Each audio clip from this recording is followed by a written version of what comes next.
नमस्ते छात्र मित्रों। कक्षा 9वीं विषय हिंदी दूसरी इकाई का 9वां पाठ मेरे पिताजी। रचनाकार डॉक्टर हरिवंश राय बच्चन।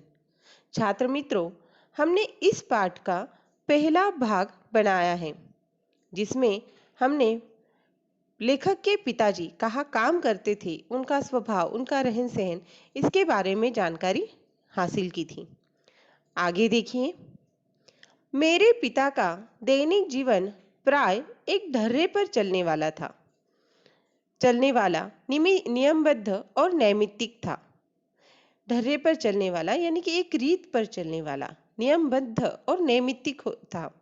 वे सवेरे 3 बजे उठते, शौचादि से निवृत्त होते और ठीक 3:30 बजे गंगा स्नान के लिए चले जाते।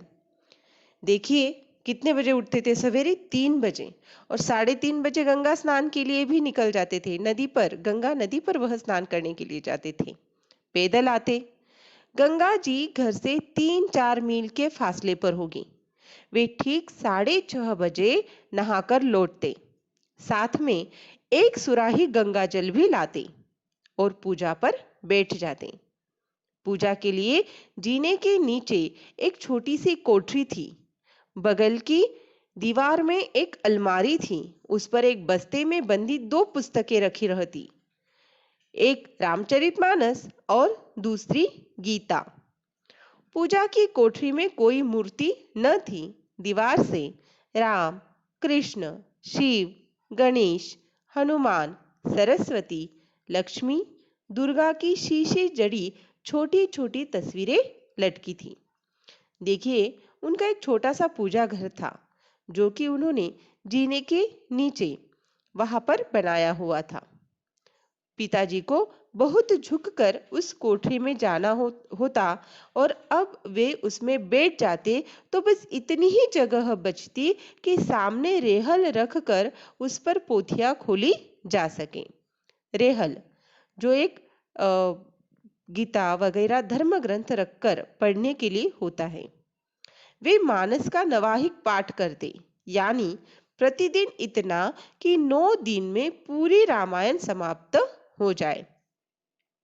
मानस यानी कि रामचरितमानस, तो 9 दिन में वह रामायण समाप्त कर देते थे, यानी कि वह रामचरितमानस पूरा धर्म ग्रंथ पढ़ लेते थे। उनकी मानस की पोथी में जो अब तक मेरे पास है, उन्हीं के हाथ के नवाहिक के निशान लगे हैं। नवाहिक के निशान यानी कि वह नव पाठ पढ़ने के बाद जो निशान लगाते थे, वह पाठ वे सस्वर करते थे। सस्वर यानी कि आवाज में, ऊंची आवाज में वह पढ़ते थे। उनकी आवाज सुरीली नहीं थी। गाते मैंने उनको कभी नहीं सुना, पर उनका स्वर साफ, सप्राण और लयपूर्ण था और कोठरी से निकली उनकी आवाज सारे घर में गूंजती थी। आवाज की पहली स्मृति मुझे उन्हीं के मानस पाठ के स्वर की है और जब तक मैं उनके साथ रहा, प्रतिदिन उनके पास का स्वर मेरे कानों में गया। मैं कल्पना करता हूँ कि सौरी में जन्म के पहले दिन से ही मैंने उनका पाठ स्वर सुनना शुरू कर दिया होगा। सौरी पूजा की कोठरी के सामने दालान के एक सिरे पर बनाई जाती थी। राधा बताया करती थी कि जब मैं बच्चा था तब चाहे कितना ही क्यों रोता क्यों न हो, जैसे ही मेरा खटोला पूजा की कोठरी के सामने लाकर डाल दिया जाता था, मैं चुप हो जाता था, जैसे मैं भी पिताजी का मानस पाठ सुन रहा हूँ। यानी कि लेखक जब छोटे से बच्चे थे, वह उनके खटोले में रोया करते थे, तब उनको उस पूजा की कोठरी के सामने लाकर रख दिया करते थे। अपने पिताजी के पाठ के स्वर सुनकर वह शांत हो जाया करते थे। मेरी माता तथा परिवार के अन्य लोग इसमें मेरे पूर्व जन्म के धार्मिक संस्कार की कल्पना करते थे। अब मैं ऐसा समझता हूँ, यह मेरे पिताजी के स्वर की लिफ्ट या लय थी जो मुझे शांत कर देती थी।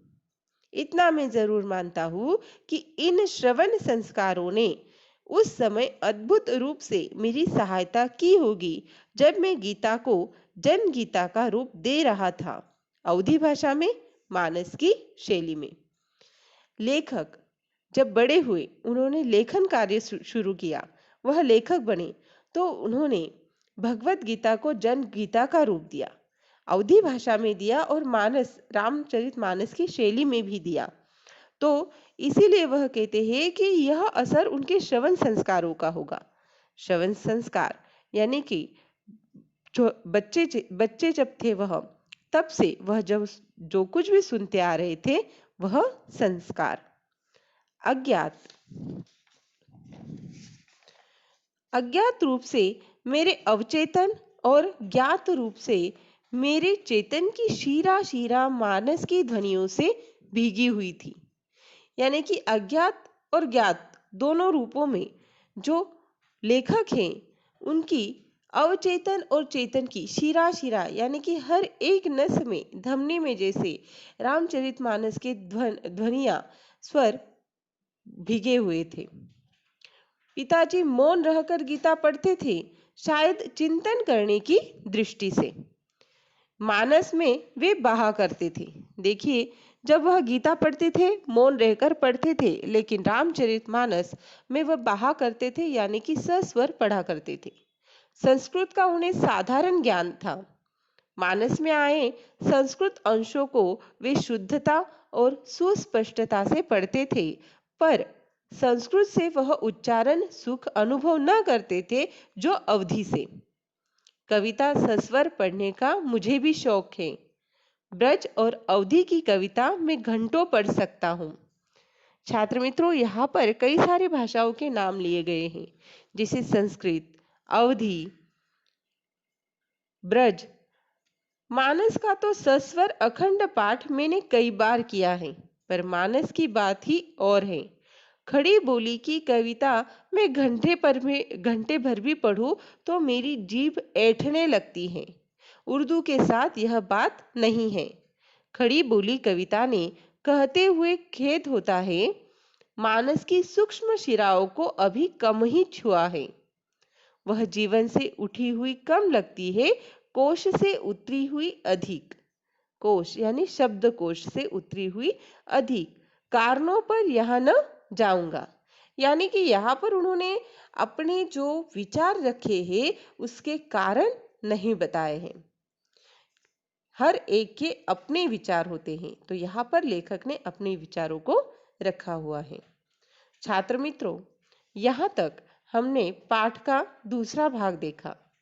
अगले पाठ में, तीसरे भाग में हम उर्वरित जो पाठ हैं उसकी जानकारी हासिल करेंगे। घर पे रहिए, सुरक्षित रहिए। धन्यवाद।